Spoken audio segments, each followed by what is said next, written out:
নমস্কাৰ বন্ধু বান্ধৱীসকল প্ৰথমতে কেৰিয়াৰ ফৰ আসাম চেনেলটোলৈ আপোনালোকক স্বাগতম জনোৱা হ'ল আৰু এই চেনেলটো ছাবস্ক্ৰাইব কৰি বেল আইকনটো দবাই ৰাখিবলৈ আপোনালোকক অনুৰোধ জনোৱা হ'ল যাতে আপোনালোকে আগন্তুক ভিডিঅ'বিলাকৰ নটিফিকেশ্যন পাই থাকে। এই মুহূৰ্তত অতি গুৰুত্বপূৰ্ণ খবৰ আহিছে। আমাৰ এডিআৰ যিসকল বন্ধু বান্ধৱীয়ে ফৰ্ম ফিল আপ কৰোঁতে কিবা ভুলবশতঃ নিজৰ নাম বা এমপ্লয়মেণ্ট এক্সচেঞ্জৰ ৰেজিষ্ট্ৰেশ্যন নম্বৰ যদি ভুলভাৱে এণ্ট্ৰি কৰিছিল তেতিয়া তেওঁলোকৰ বাবে সুখবৰ আহিছে। তেওঁলোকে SLRCৰ অফিচিয়েল ৱেবছাইটত গৈ নিজৰ নাম তথা এমপ্লয়মেণ্ট এক্সচেঞ্জৰ ৰেজিষ্ট্ৰেশ্যনটো ঠিক কৰি ল'ব পাৰিব।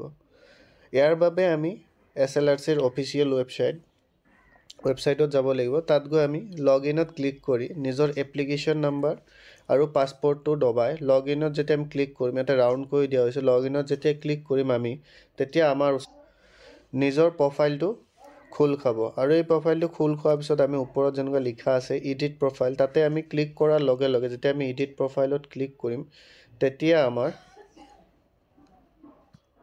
এনেদৰে পেজ এটা খোল খাই আহিব আৰু ইয়াতে আমাৰ মোবাইলত এটা আমি যোনটো নাম্বাৰ দি আগতে আমি এপ্লাইৰ সময়ত যোনটো নাম্বাৰ দি ৰেজিষ্ট্ৰেশ্যন কৰিছিলোঁ সেইটো নাম্বাৰত এটা OTP আহিব। সেই OTPটো আমি ইয়াতে ছাবমিট কৰাৰ লগে লগে আমাৰ OTP ভেৰিফাই কৰিব লাগিব। যেতিয়া আমি OTP ভেৰিফাই কৰিম তেতিয়া আমাৰ এনেদৰে পেজখন আমাৰ গোটেই খোল খাব আৰু ইয়াতে চোৱা গোটেই ফুল নেম, গাৰ্জেন নেম এইবিলাক আমি সকলোবিলাক দেখা পাম আৰু তাতে এতিয়া এটা দেখা পাই আছে ডু ইউ ৱান্ট টু, এইটো কাৰ্ড চিন মাৰি দেখাই দিছোঁ যে do you want to change your name. যদি তোমালোকে তেতিয়া এপ্লাই কৰোঁতে কিবা নিজৰ নামত ভুল কৰিছিলা তেতিয়াহ'লে তোমালোকে ইয়াতে কি কৰিবা, য়েছ কি কৰি দিব লাগিব, য়েছ। আৰু যেতিয়াই তোমালোকে য়েছ কৰি দিবা তেতিয়াই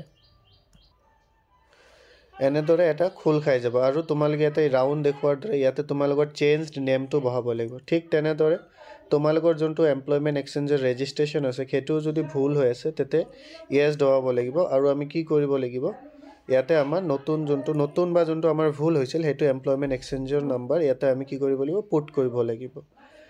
আৰু সেইদৰে চোৱা তলত আমাৰ কি আছে মেট্ৰিয়াৰ ফেমিলিজ ইনফৰমেশ্যন, ইয়াতে আমাৰ এটা য়েছ নো অপশ্যন আছে। সেই য়েছ নো অপশ্যনত য়েছ হ'লে য়েছ দিব লাগিব আৰু ন' হ'লে ন' দিব লাগিব। য়েছ ন' দিলে তাৰপিছত আমাৰ কি হ'ব, আমি তেতিয়া সেইটো আমি ভেলিডেট কৰিব লাগিব। ভেলিডেট কৰাৰ পিছত আমি আপডেট মাৰিলে তাৰপিছত আমাৰ একেবাৰে তলৰ ফালে আপডেট বুলি এটা অপশ্যন আহিব। আপডেট মাৰাৰ লগে লগে আমাৰ এইটো পেজ খোল খাই যাব। তো তাতে ইয়াতে আমি কি কৰি দিব লাগিব, লক প্ৰফাইল কৰি দিব লাগিব। যেতিয়া আমি লক প্ৰফাইল কৰি দিম তোমালোকে কিন্তু এটা কথা গম পাবা যে তোমালোকে আৰু ইয়াতে ইন ফিউচাৰ কিবা চেঞ্জেছ কৰিব নোৱাৰিবা। চ' অতি সাৱধানে এই ফৰ্মটো ফিল আপ কৰিবা যাতে আৰু ভুল হোৱাৰ চান্সেছ নাথাকে। তো এইটো ভিডিঅ'টোত ইমানেই আছিল আৰু এডিআৰ ৰিলেটেড আমি বিভিন্ন ভিডিঅ'বিলাক আগবঢ়াই আছোঁ। সেইবাবে এই চেনেলটোক ছাবস্ক্ৰাইব কৰি ল'বা আৰু বেল আইকনটো দবাই ৰাখিবা যাতে আগন্তুক ভিডিঅ'বিলাকৰ নটিফিকেশ্যন তোমালোকে পাই থাকা। আৰু এডিআৰিত আমাৰ যি চিলেবাছ আছে তাৰ বিষয়ে মোৰ চেনেলত এটা বিশেষভাৱে ভিডিঅ' বনোৱা হৈ আছে, গোটেই চিলেবাছ কভাৰ কৰাকৈ কি কি আহিব কি কি নাহিব। চ' সেই চিলেবাছৰ ভিডিঅ'টো মই ডেছক্ৰিপশ্যনৰ লিংকত দি দিম, তো তাৰ পৰা গৈ তোমালোকে ভিডিঅ'টো চাই ল'ব পাৰিবা। আৰু এইটো কমপ্লিট হোৱাৰ পিছত তোমালোকে লক প্ৰফাইল মাৰি দিবা অতি সাৱধানে আৰু তোমালোকে তেনেদৰে কি কৰি ল'ব পাৰিবা, এপ্লাই কৰি ল'ব পাৰিবা, মানে নিজৰ প্ৰফাইলটো ঠিক কৰি ল'ব পাৰিবা।